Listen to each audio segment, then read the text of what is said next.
Welcome to This Explainer. Today, we're doing something really fascinating. We're going to pull a single continuous thread right through centuries of Jewish texts, starting from the Torah, moving through the classic commentators, the Talmud, all the way to the Tanya and the MiShiloach. We're looking at what each of these profound sources adds to a deep psychological mystery. How on earth do we balance extreme trauma with mandatory joy? Where does this thread actually take us? Let's find out. So let's just dive right in. We kick off our detective work with a seriously jarring emotional whiplash in the Torah. Think about this for a second. We literally move directly from the extreme trauma of the command to wipe out Amalek, straight into the mandatory, forced joy of bringing the first fruits. It begs a really intense psychological question. Is it darker to face trauma head-on, or to just force yourself to keep moving forward as if nothing happened? When we actually look closely at the original text of Deuteronomy, we don't just see this drastic emotional shift, we hit a bizarre temporal paradox that kind of bends the rules of time itself. Seriously, the text isn't just commanding us to bring a basket of fruit, it's basically constructing an entirely new psychological framework. Notice the sequence of actions going on here. The phrase, when you come, points directly to the past, right? An action that's already completed. But then it says, the priest who shall be in those days, which throws us completely into the future. And then, immediately after that, we get, I declare today, grounding us firmly in the present. The text is creating a literal sci-fi time paradox here, colliding past, present, and future into one single isolated moment of bringing these fruit baskets.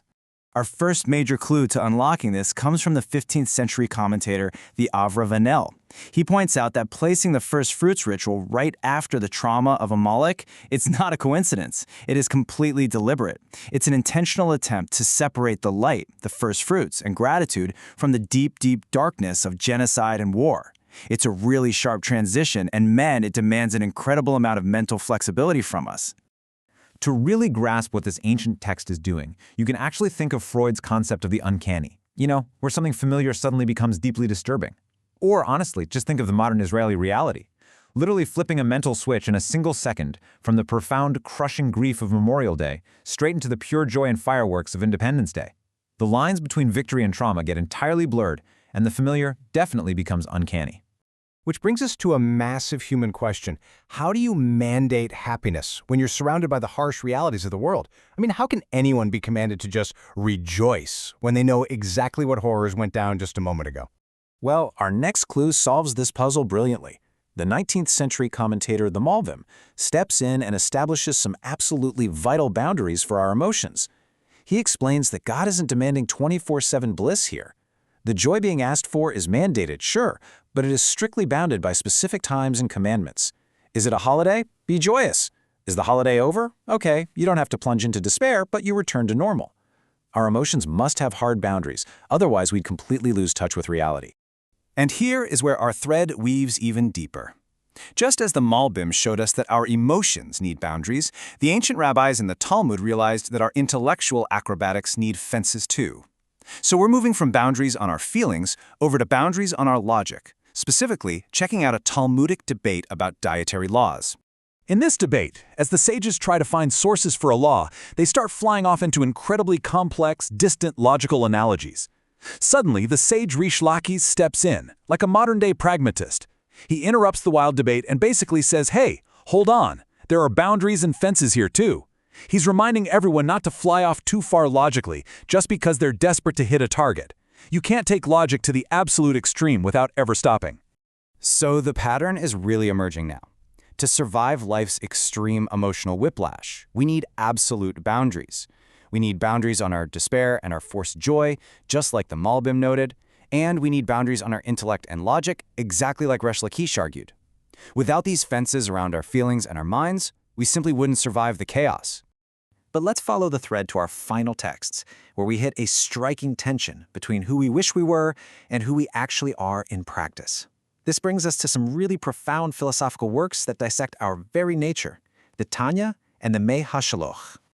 On one side, the Alter Rebbe's Tanya provides this beautiful, natural ideal. It suggests that people are inherently compassionate and naturally perform acts of loving kindness. It's a gorgeous vision, right? But then, the MiShiloach steps in and brings us crashing right back down to earth. He yanks us from that lofty ideal and drops us right back into the grit and messiness of actual existence. See, the MiShiloach takes this first fruits ritual and radically reframes it. He points out that the Hebrew word for declare is connected to the word Haggadah, and Haggadah actually hints at harsh, difficult words. He isn't describing some polite, joyous little ceremony of handing over a fruit basket. No way. He is describing a harsh confrontation, where a simple, working-class farmer speaks difficult truths to the high priest. Picture the scene for a second. The farmer, covered in dirt and sweat from the fields, walks in and demands recognition. He's proving that wrestling with the soil, the physical grind, and the harsh, unfiltered realities of real life, that is just as holy and just as essential to the story as the pristine spiritual purity of the priest serving in the temple.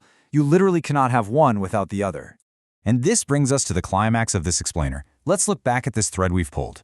From the Torah's wild paradox of time and trauma, to the Malbim's strict boundaries on emotion, over to the Talmud's crucial fences on logic, and culminating in the MiShiloach's harsh truths of the dusty farmer demanding his place.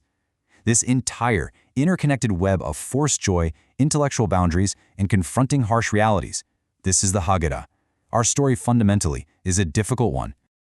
Transcending time and place. This is our cultural DNA. It's a complex, sometimes messy heritage that we return to time and again to confront. Honestly, it's exactly like family. You can love it or you can hate it, but you absolutely have to wrestle with it. You can't ignore it.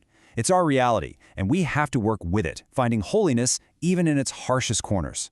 I want to leave you with the ultimate question that this ancient thread asks of us, a question we really have to face in every single generation. As we navigate the darkness to find the light and try to create those small moments of joy, we have to look in the mirror and ask ourselves, are we committing atrocities or are we bringing first fruits?